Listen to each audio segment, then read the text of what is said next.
Ayan guys, good morning sa inyong lahat guys. Ayan, happy Tuesday everyone. Ayan guys, gusto ko lang i-share sa inyo kung yung paano ang technique ni Mami Chacha para matapos lahat ang aking gawain para hindi ako maaligaga. Ayan guys, ngayon Tuesday, maaga ako nakabalik ng bahay. Maaga rin ako nakapamalingke dahil hindi ako pumasok sa school sa loob ng school ng aking anak dahil coding ako ngayon. Hinatid ko lang siya sa may hagdanan kaya maaga ako nakatapos sa aking mga gawain. Ayun guys, alam niyo ba ang technique ko para makapag-support ako ng maraming mga kasama natin? Kung meron akong mga oras na mag-prepare na ng para sa pahapunan natin, umaga pa lang nagagawa ko na para makapag-support ako, hindi ako maaligaga sa mga kasamahan natin na gustong masuportahan. Nandyan ako lagi guys, kaya kanina pa maagang-maaga ako nakapamalingki. Ayan, natimplahan ko na ang aking lulutuin na adobong baboy na may chicken. Masarap yun guys, masarap yun, paborito ng anak ko yun. Alam nyo, dati nung nandito ang asawa ko, siya yung nagluto, iwala na ako na talaga yung magtitimpla. Kaya kanina pa lang na-prepare ko na, naka-ready na, naka-marinate na siya.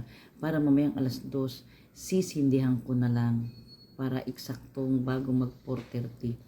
Luto na siya. Kaya ngayon ito, nagme-merienda ng Mami Chacha. Hulaan nyo kung anong merienda ni Mami Chacha guys. Anong merienda ni Mami Chacha? Sige nga, kung sino makahula sa inyo, alam nyo na. Diba? Ayan guys, ayan. Oh, may makakahula ba kung anong merienda ni Mami Chacha? Sige nga guys, sige lang. Hula-hula tayo. Ayan. Hula-hula tayo guys. Ayan. Ayan. Hindi nyo mahuhulaan? Hindi.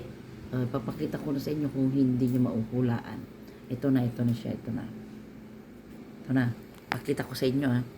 Ready? 1, 2, 3. 1, 2, 3. Ayan. Na ang pandesal. Ayan.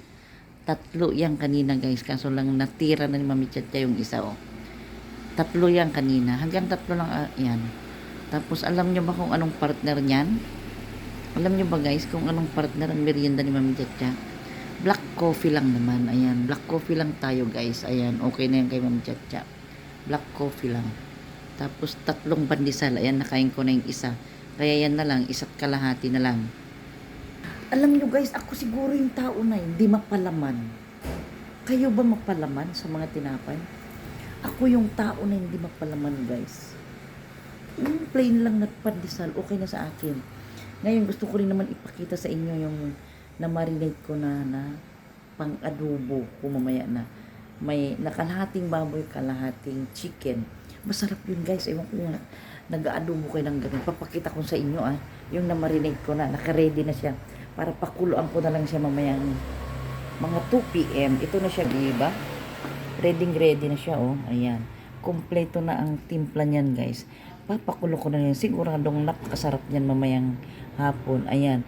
Nangangamoy adobo na ngayon. Ang sarap-sarap ng amoy, guys, oh. Kalahating baboy, kalahating chicken yan. Ayan, ready to pakulo na, diba? Ayan. Para hindi na maaligaga si Mami Chacha, oh. Ready to kulo na. Ready to apoy na. Yan, diba? Ready na. Kaya yung mga gustong mag-live dyan, mag-live na kayo para mag-support na si Mami Chacha. Yan guys, diba? Ready na lahat. Ayan guys, yung talagang ugali ko na minsan totoo nga yung sabi nila na kung pwede mo nang gawin ngayon, huwag mo nang ipagpabukas pa. Yun ang hindi ko makakalimutan na narinig ko, alam nyo, yung sa isang may-ari ng isang eskwelahan dito sa Olops, dito sa Marikina. Isang mayaman guys, sabi niya, kung pwede nyo nang gawin ngayon, huwag nyo nang ipagpabukas pa. Yun ang hindi ko makakalimutan sa kanya. Kaya yan, ayan, ready na si Mami Chacha na mag-support na sa mga nagla-live. Ayan, wala nang magagalit dahil kompleto na kami mamaya ng pagkain. Kaya yun guys lang, ang advice ko sa inyo, kung gusto niya lang ding advice lang naman ni Mami Chacha na kung gusto niyo hindi maaligaga, halimbawa may time na kayong maluwag, gawin niyo na lahat. Pati yung lutuin niyo na. para nandyan na lahat, ready na.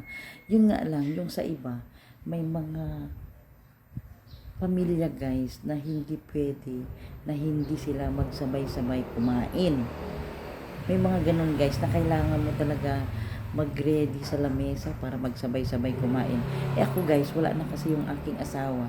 Pero kahit naman nung nandito siya, hindi namin ugali na guys, lalo na kung nung medyo nagkaedad na si Ma'am Chacha. Nung bata-bata pa ako, yun, nakakapag-ready pa ako sa lamesa. Pero nung, alam nyo na, nung medyo nagkaedad na, pa-senior na, tinatamad na akong maglagay pa ng mga plato-plato sa lamesa. Kaya, ang ginagawa ko na lang ngayon, magluto. Sabi ko, kung may nagugutom, kumain na lang kayo. Ready na lahat dyan. Yun guys, ang ginagawa ko ngayon. Pag nagluto ako ngayon hanggang hapunan na yan, para ready na, wala nang mag-i-istorbo sa akin. Kaya, yan lang guys. Ayan, maraming salamat sa inyong panunood. Yun lang naman guys. Sinare ko lang sa inyo. Thank you so much. Bye-bye. I love you all guys. Mega love shout out sa lahat. Hindi ko na kayo maisa-isa sa dami natin, diba? Ayan guys. Mag-iingat kayong lahat. Bye-bye. Thank you so much guys. Thank you so much sa inyong lahat.